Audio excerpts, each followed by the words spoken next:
Thank you. Ernest, I'm curious. You said you're getting a master's degree in information technology? Yes, please. Okay, great, great. That's good to hear. Okay, well, welcome. We're happy that you're here joining us and you're interested in learning more about the program. So, Tasha, I guess if you would move it on to the next slide, or do I have control over that? Oh, thank you. This is just kind of an overview of what we hope to be able to cover this evening, just to give you an opportunity to meet some of us, and we'll show you pictures of the rest. You get to, I guess, virtually meet everybody else, or super virtually, I don't know. You'll get to see pictures of everybody else. And then you'll learn a little bit about what we call kind of the traditional special ed program, intervention specialist licensure program, and then also about the STEM Plus for All teaching fellowship, which is similar, but Ryan and Julie will be able to help you or explain a little bit more about that option. And it sounds like that might be a really good match with your interests and your history, your background. And then just thinking about ways that the Masters with Licensure program can help you support what you're interested in, the direction you want to go. Sure, most definitely. Thank you. Dr. Pigman, you want to add anything to that?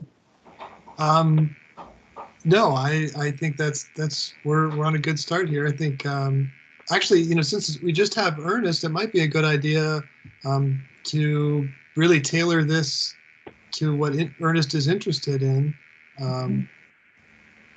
So, Ernest, is there anything in particular? Like, do you have an idea of where you might want to go with another degree, or what's your end goal here? Okay, thank you very much for the opportunity once again. My goal, or the aim of taking the master's degree in information technology was to enhance my knowledge in the information technology world. So when I saw your advertisements on the impacts on the STEM for All program, then I realized that maybe I will be an impact on others too with the knowledge that I've gained from Ohio University. So that sparked my interest for the program. So I'm here to learn more about the program and how I can shape it to my future opportunity. Excellent. All right. So are you looking to get a teaching degree then? Yes, please. If that's what after today's does, then I would like to venture into an impact on others from the knowledge I've gained from Ohio University. Excellent. Okay. Well, I think it would make sense. So yeah, this is a slide just letting you know that that Ohio University has been named one of the best values in public education for their online programs. And the programs that we're going to talk about tonight are all offered completely online. 100% of the coursework is done online. So. And one of the nice things about it was developed before COVID. So we had been planning and we developed the programming over a 2-year period of putting the coursework online. And so we worked with instructional designers and really spent time getting it ready.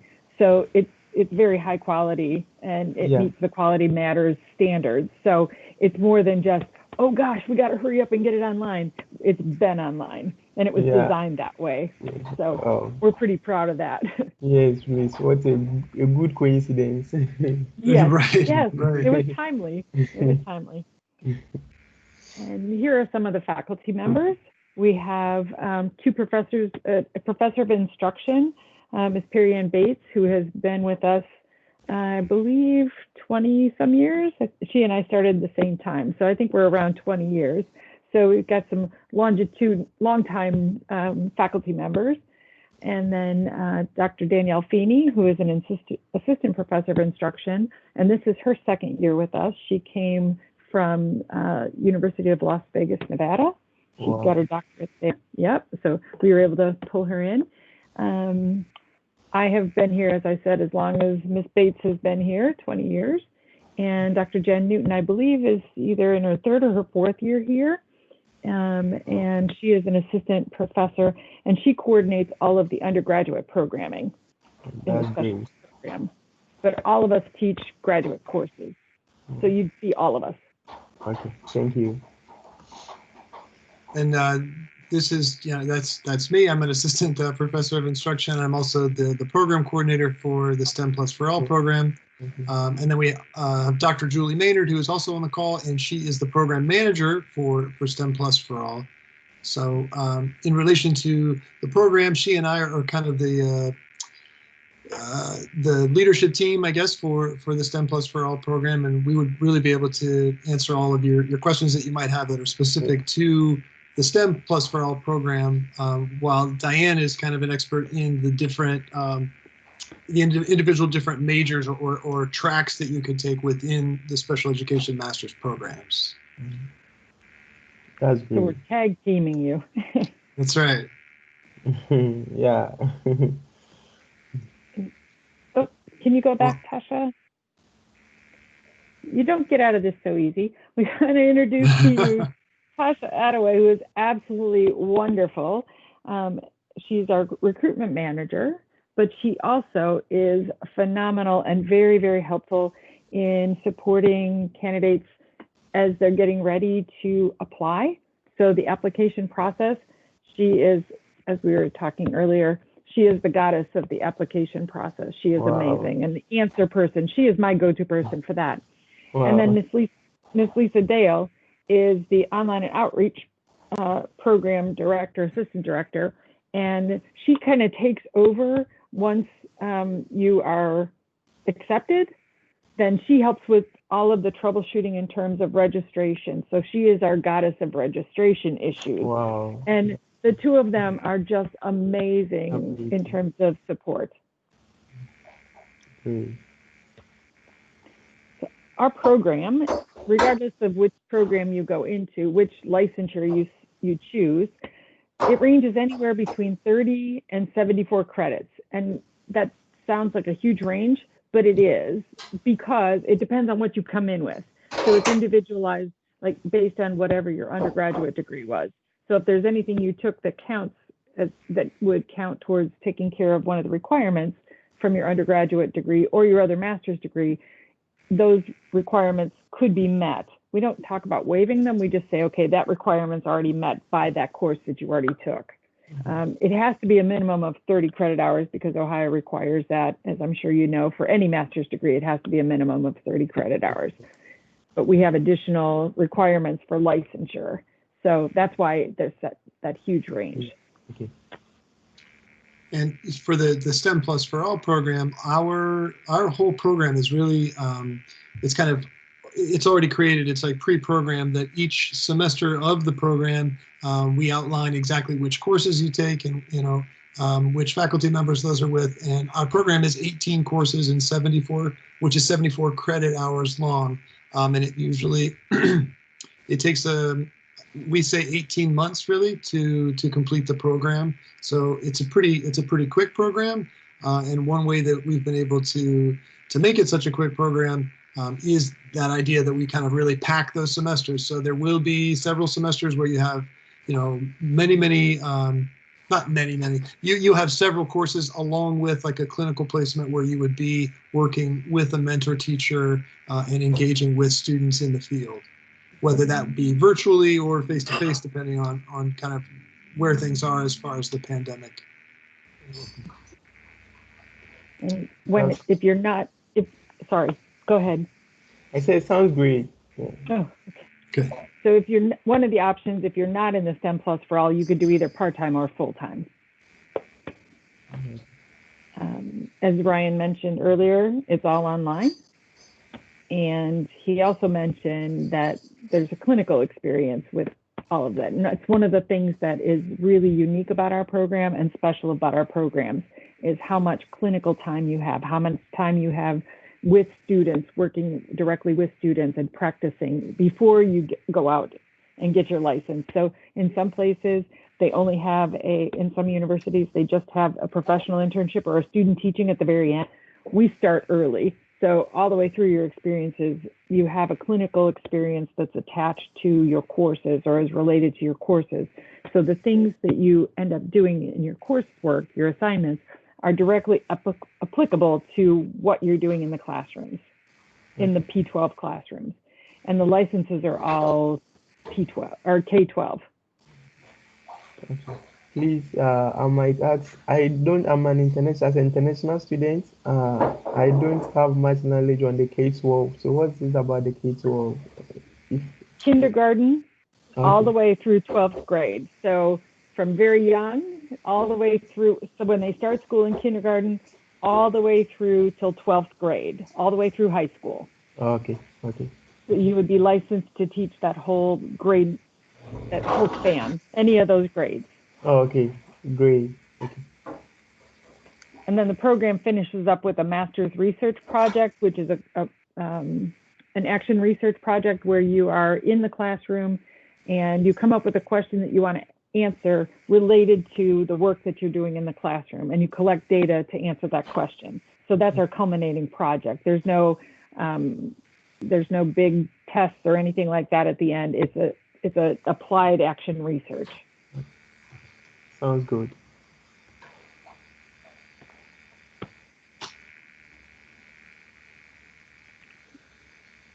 In terms of licensure, there are 3 possibilities. So this degree prepares you to work with students that have disabilities, and it just depends on which area that you would want to work with.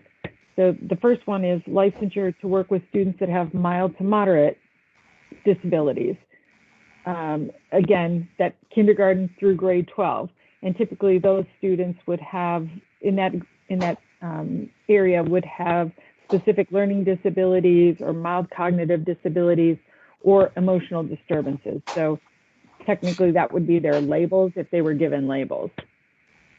The next option is to get a license to teach students that have more significant disabilities. So they have moderate to intensive disabilities, which would be moderate to severe intellectual disabilities or multiple handicapping conditions, multiple disabilities. And then our third option is to work with the really young kids. So pre-kindergarten, so the wee little ones, like 3 years old to grade 5, and those students that have disabilities. Mm. So those So, would be the okay.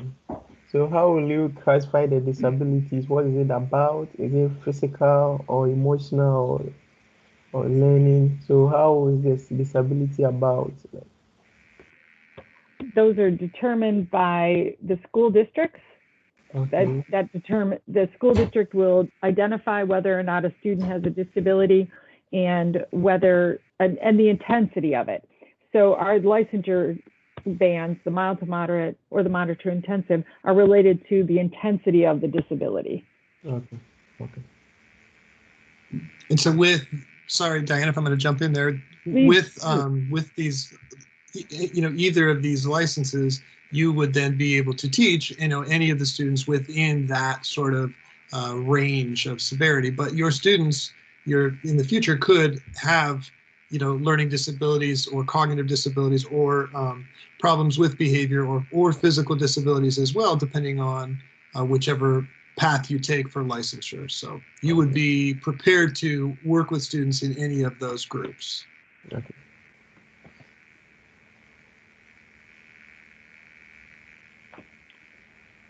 The coursework is kind of divided into different segments or different types of courses. So there's a teacher education core that everybody has to take, and those are things like understanding student development, and that's where the research course lies.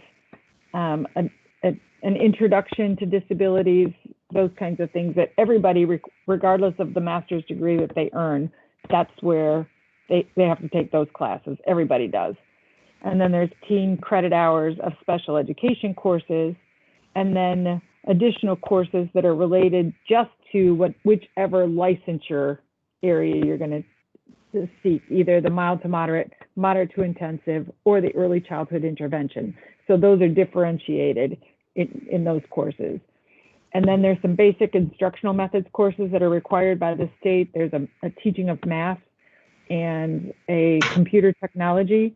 You might be able to get out of that one, I'm thinking, with your background, educational technology. And then, and I don't mean get out of it, but that might be one that you've already met that requirement. And then some reading classes, because everybody that is going to earn an intervention specialist license in the state of Ohio is required to take 4 reading classes. So that's part of the basic instructional methods courses. Okay.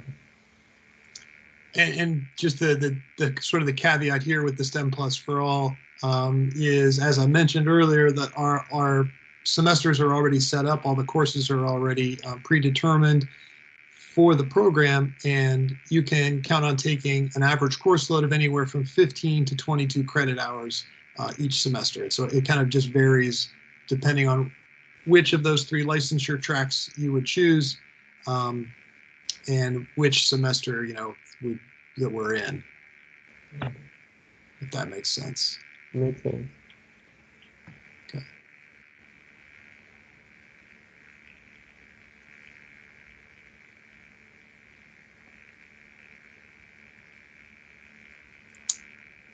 Oh, this is me. This is all about the STEM Plus for All. Yep, this is you. Sorry.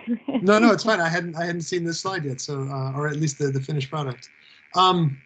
So this is all information that is specific to the STEM Plus for All program, and just to make sure that we're clear, the STEM Plus for All program incorporates any of those 3 licensure tracks that you would decide you wanted to pursue.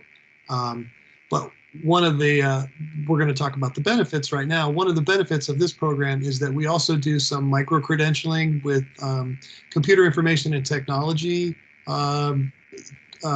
modules that happen during the program and even after the program. There are 2 practicum experiences. So as Diane mentioned, just with the traditional programs in the STEM Plus for All program, as soon as you start the program, you will be given a clinical placement, and paired with a mentor teacher, and be working with students, or at least observing a teacher working with students on day 1. One of the major differences in our program from the traditional is that we have a year-long internship, and all of our clinical experiences occur in the Columbus, Ohio.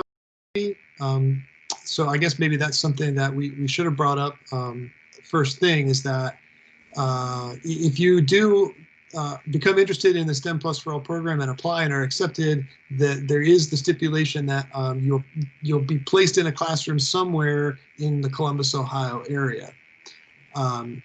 But we have a year-long internship experience where you'd be paired with 1 teacher for the entire school year, and you would work with that teacher to develop and hone your skills as an educator while you're taking coursework online. And it's a great opportunity to see that continuity across the entire school year, and be involved in a classroom, the same classroom, throughout, and with that same mentor teacher. Another benefit of the program is upon successful completion of the program, you would have the opportunity to possibly work for an educational service center in Central Ohio. This program is a partnership with them, and that they hire teachers directly from our program. And then when that happens, if you were to get hired by that educational agency, there's then a 2-year induction program where in a lot of programs, after you graduate, you're sort of just on your own. You start your teaching career. Well, with this program, we're actually going to stick with you for your first 2 years and continue to give you training and support and mentorship to make sure that you stay in the profession. So many teachers, especially special educators, become teachers, and then for whatever reason, they leave the profession after only a couple of years. So one of the things that we're trying to do is just make sure that our graduates feel supported and have all of the tools that they need to be a successful special educator and continue in the profession as their career. So going up to the top box there on the right-hand side, commitments. Let's see. So, right. One of the commitments after graduation is that you have to teach a minimum of 3 years at a high needs school in the Columbus area. And if you can't do that, or if that doesn't work out, then there is a repayment of any stipends that you receive from the program that would have to occur. There's also a requirement that during that induction period, you would participate in ongoing professional development that I mentioned during that, within that induction period. As far as financial aid, we offer a stipend of over $27,000 over the course of the program. So what that amounts to is it's $9,150 that we would pay you to participate in the program at 3 different points throughout the program. Your first summer, your first fall, and your second spring semester of this 18-month program, you would receive those payments. If you applied for and were eligible to receive a TEACH grant, that's another $8,000 in funding that you might be eligible for.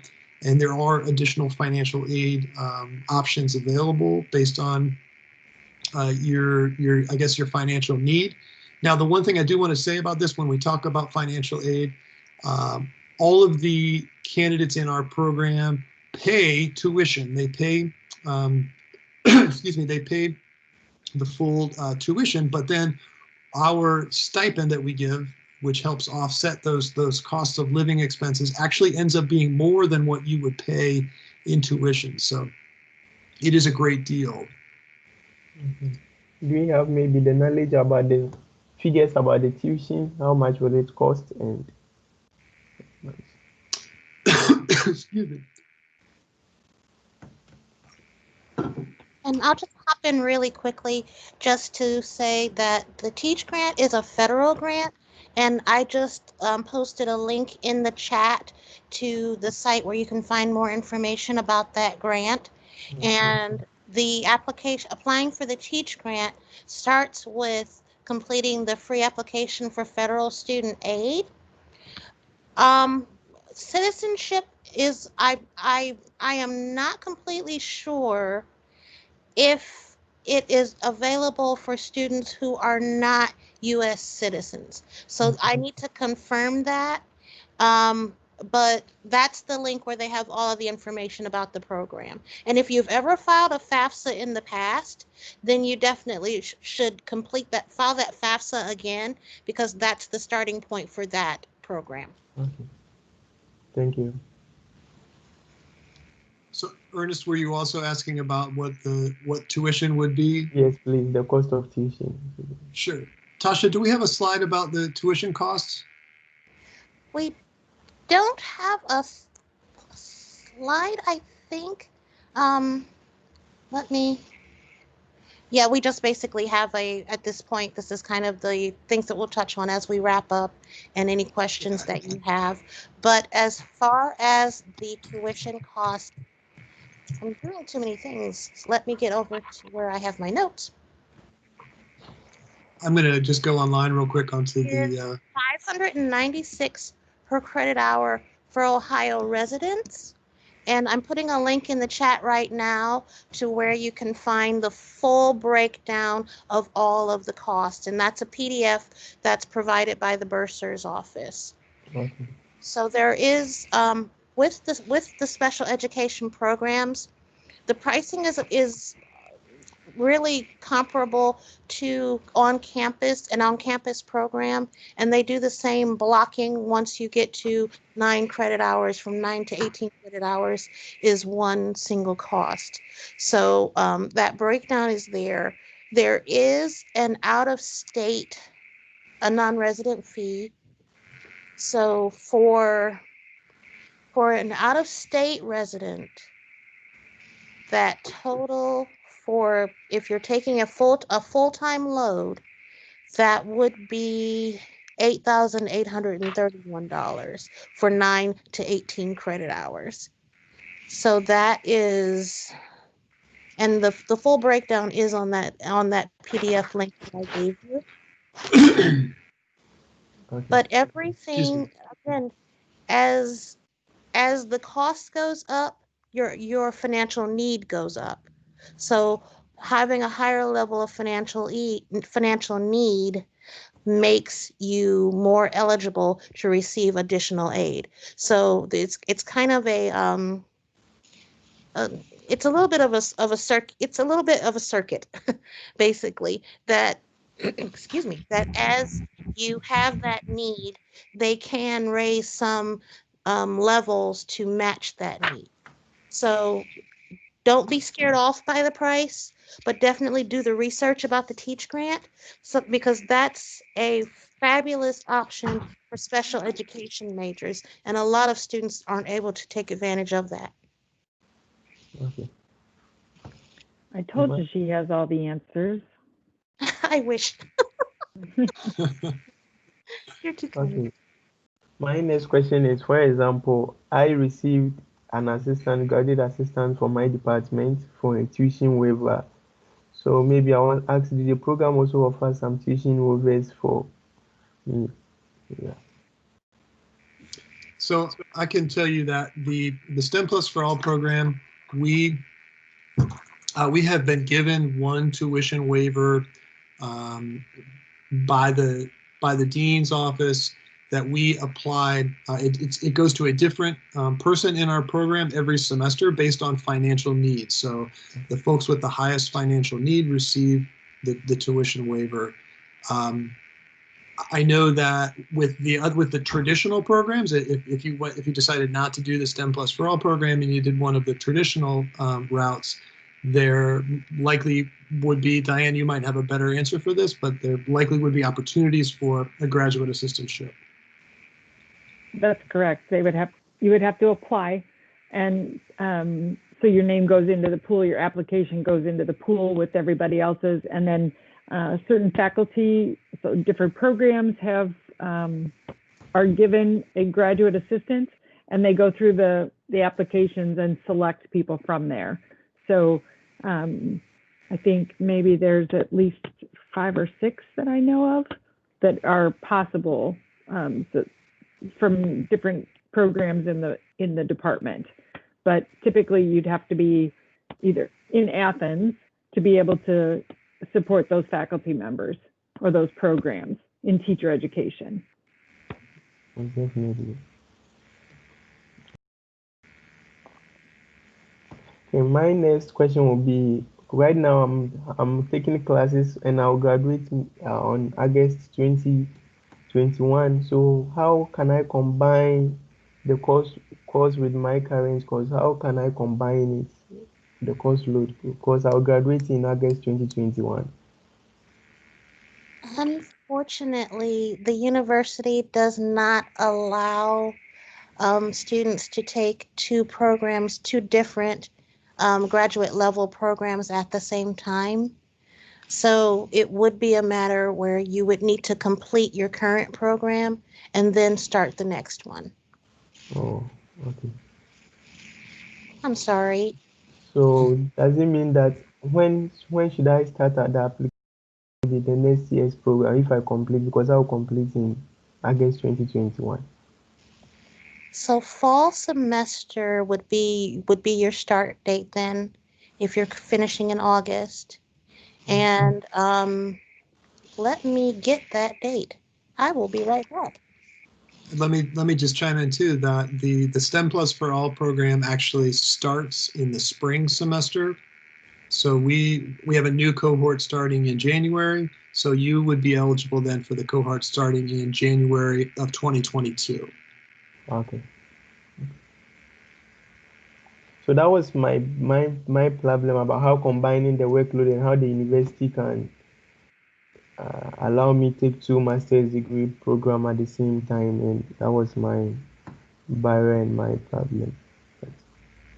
So I have to finish, or I have to graduate first before I can take on that program. Unfortunately, yes. Sadly, right now, there's no way that we can work around that, unfortunately. And if you wanted to take one of the traditional programs to start in fall, the application deadline would be August 15th. Okay. And the Actually, while we're talking about applications, I'll just go ahead and delve into that just a little bit. I'm going to put the link in the chat, just FYI, and because the STEM Plus for All program and the Intervention Specialist Master's programs, because they have much of the same content and operate in the same way, the application for both of them, the starting point for the application is the same. So they have the same major codes when you're starting. So you would still make a choice of which age range you would like to serve and which level of disability you would like to serve. And if you wanted to do the early childhood, you would use that early childhood program code of the ME6 2020 6220. And that one, again, that's just designating the age range that you want to serve. So doing that one application will make you eligible to be routed either to the Master's Intervention Specialist Standard Program or the STEM Plus for All. And we would just, as we move through the application process, we would define exactly which program you want to be a part of. Okay. Thank you. I hope that makes sense. Yeah, it makes sense. It makes sense. Great. So that's all my questions and my. Excellent. Well, if you don't mind, may I ask our program coordinators to stay on for just a couple of minutes? I got an email from a registrant, Abby, and she got called into teaching a class at the last minute, and she said she would be done at 6:40. So if you wouldn't mind just hanging out for a couple of minutes Okay. to give her an opportunity to pop in. I told her that we were recording and I would share the recording with her, but I want her to have a chance to ask any specific questions that she may have. Okay. Thank you. And Ernest, we appreciate you because otherwise we would have been sitting here talking to ourselves. Thank you very much. I made an appointment and I have to stick by it. All I right, don't thanks, like Ernest. people. Yeah. Thank you so much. Thank you, Ernest. Thank you.